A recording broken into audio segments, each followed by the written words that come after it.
So by now you may be getting a little overwhelmed by these truth tables. Maybe they're getting long.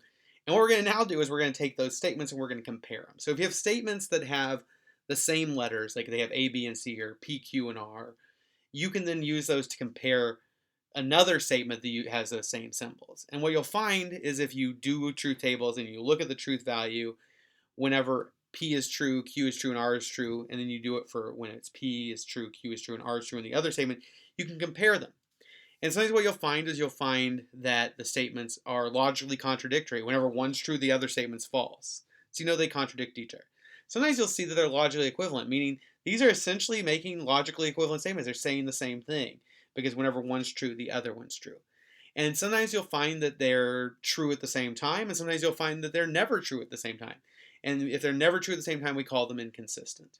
So we look at that to compare statements, and then we take that and we look at whether or not the argument is valid or invalid. And we can do that by looking and saying, well, if we assume the premises are true and the conclusion is false, is it ever the case you can have true premises and a false conclusion? If you do, you have an invalid argument. You should never be able to have true premises and a false conclusion.